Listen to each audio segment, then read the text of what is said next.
But you should talk to...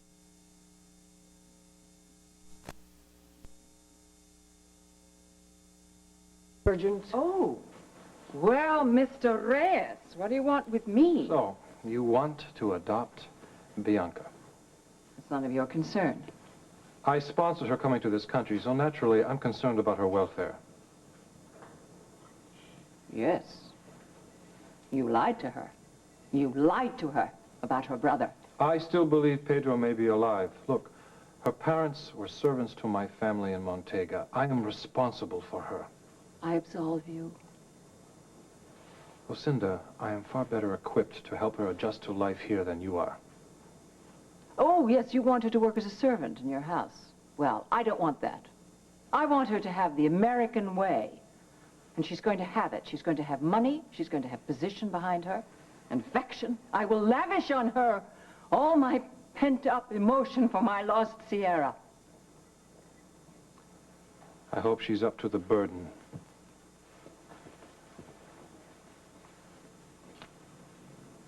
Macho! Pig! Now, How dare he talk about my motives anyway? Lucinda, some of the points he raised are worth considering. Like what? Name one. Well, maybe it's a mistake to bring a child with Bianca's background into a home as lavish as yours. Maybe it's kinder to help her go back to her own country, which we know is safe to return to Tony, now. what are you talking about? It's not, I was there, it's not right. No, she will be in America where she can do anything she wants and be anything she can be, where there's a future, where it's someone you'd want to see.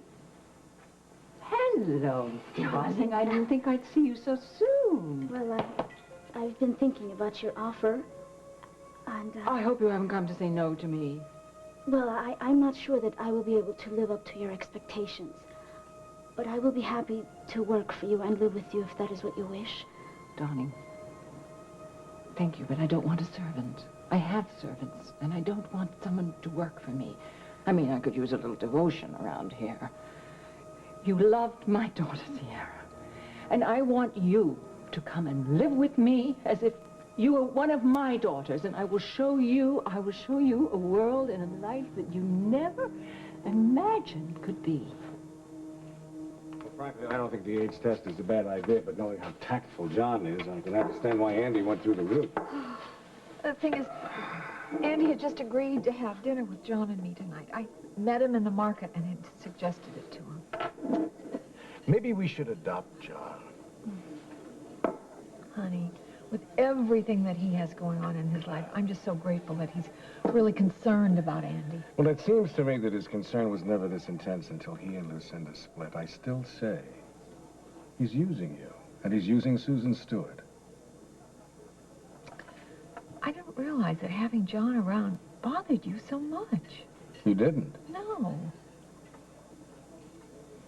Look, I love you, and I'll try to go along with whatever you think is best. I love you, too. I promise you this will not be forever. Just until things are resolved with Andy, okay?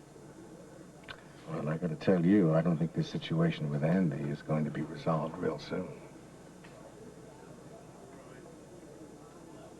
Ms. Griffin, would you like to make an opening statement at this time? Yes, Your Honor.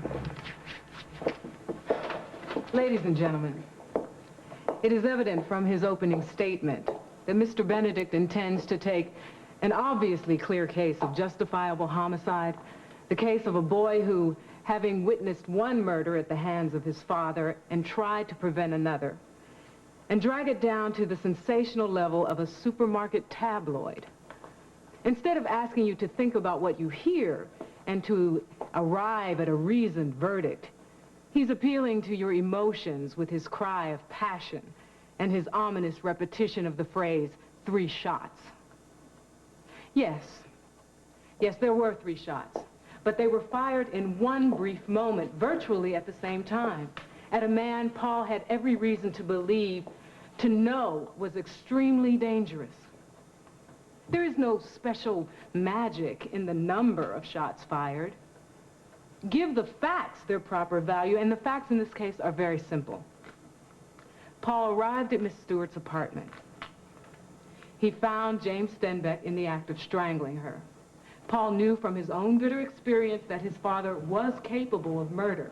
And so he took a gun that he had previously given Miss Stewart for her protection, and he cried out for his father to stop. But James Stenbeck did not stop. He continued to strangle Miss Stewart and undoubtedly would have killed her, forcing Paul to take the only action he could to save her life. He fired the gun.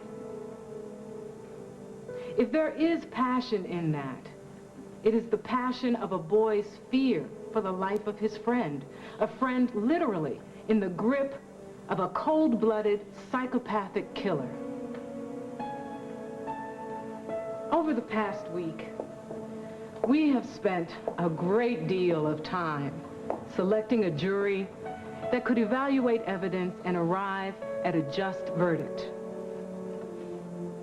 I believe you are such a jury, and I have every confidence that once you've heard all the facts in this case, that you will have no choice but to find my client not guilty of the crime with which he's charged. Thank you. Mr. Benedict, are you ready to proceed?